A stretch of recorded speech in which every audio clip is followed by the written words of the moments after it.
नमस्ते बच्चों। आज के वर्चुअल कक्षा में आप सभी का स्वागत है।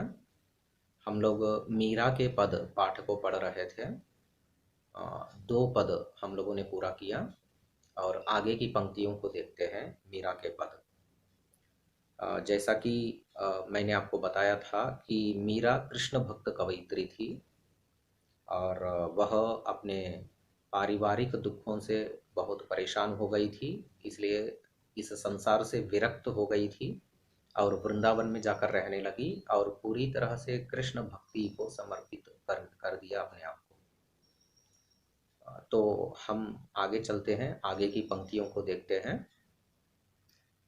मोर मुगट पीतांबर सोहे, गल वैजंती माला, बिंदरावन में धेनु चरावे मोहन मुरली वाला।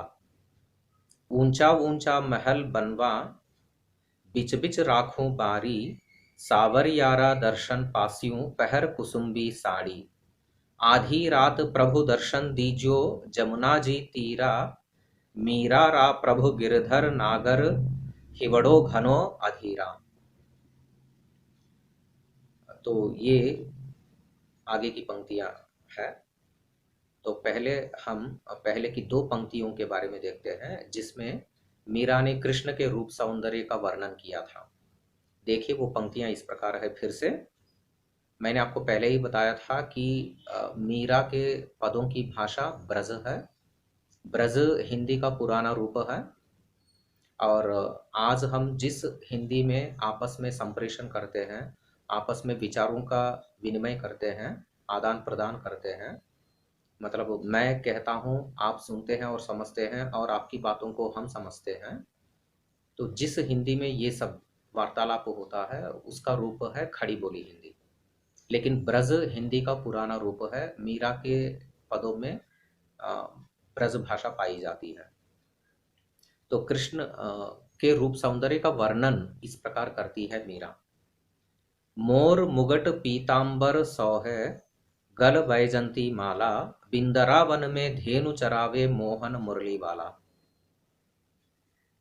तो इसमें कृष्ण के रूप सौंदर्य से प्रभावित होकर मीरा इस प्रकार कहती है कि कृष्ण के सिर पर मोर के पंखों का मुकुट है।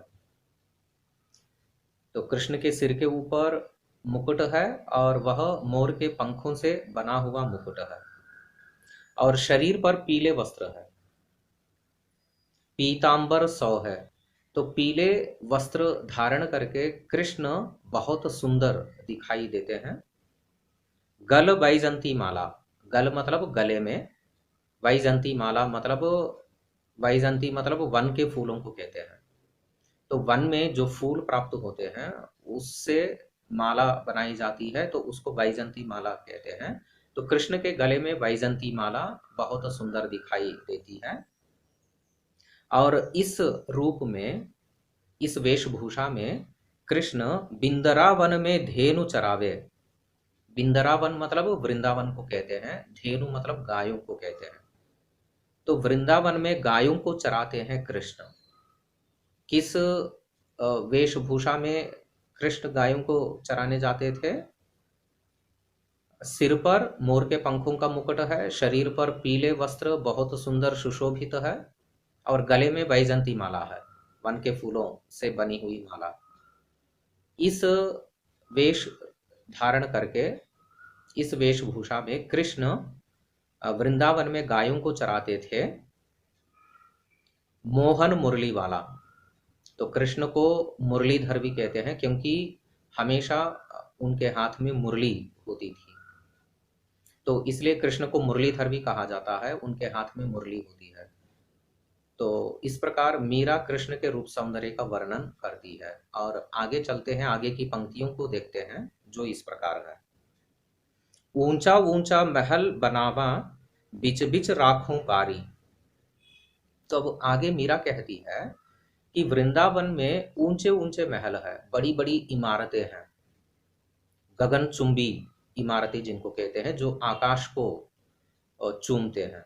तो इतने बड़े बड़े महल थे, तो और उन बड़े बड़े ऊंचे ऊंचे महलों के बीच में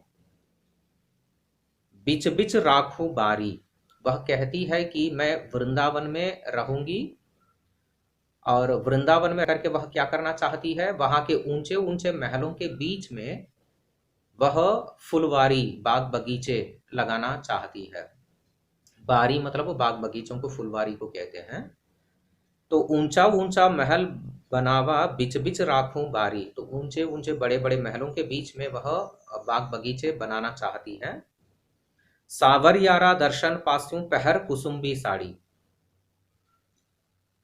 और वह बाग बगीचे इसलिए लगाना चाहती है कि उन बाग बगीचों में कृष्ण घूमने आएंगे, और उनका दर्शन करने के लिए मीरा वहां जाना चाहती है।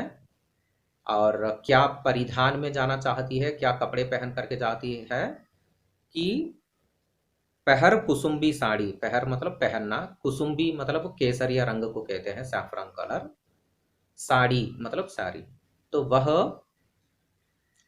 केसरिया रंग की साड़ी पहन करके कृष्ण के दर्शन करने के लिए उन बागों में जाना चाहती है। और आगे कहती हैं, आधी रात प्रभु दर्शन दीजो जमुना जी तीरा, और वह कृष्ण से प्रार्थना करती है कि हे मेरे मुरलीधर, हे प्रभु, आधी रात को यमुना नदी के तट पर मुझे दर्शन देने के लिए आप वहां आइए। देखिए वो पंक्ति, आधी रात प्रभु दर्शन दीजियो, हे प्रभु आधी रात को मुझे दर्शन दीजिए। कहाँ पर? जमुना जी तीरा। जमुना जी मतलब यमुना नदी, तीरा मतलब तट। यमुना नदी के किनारे अ, वह कृष्ण का दर्शन पाना चाहती है आधी रात को। तो ये आधी रात ऐसे शब्दों से मतलब है कि मीरा कृष्ण भक्ति में इतने विह्वल हो गई है, एक तरह से पागल हो गई है, बौरा गई है, कि वह अपना सब कुछ कृष्ण भक्ति में लगा दिया था, और वह कृष्ण को अपना सब कुछ मानती थी, और कहती है कि हे प्रभु, आधी रात को यमुना नदी के तट पर आप मुझे दर्शन देने के लिए आइए। और अंतिम पंक्ति देखिए, मीरा रा प्रभु गिरधर नागर हिवड़ो घनो अधीरा।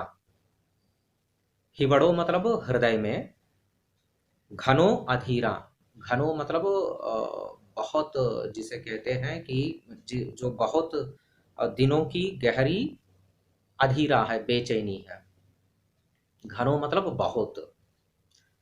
तो मुझे बहुत बेचैनी होती है, इसलिए हे प्रभु आप मुझे दर्शन दीजिए।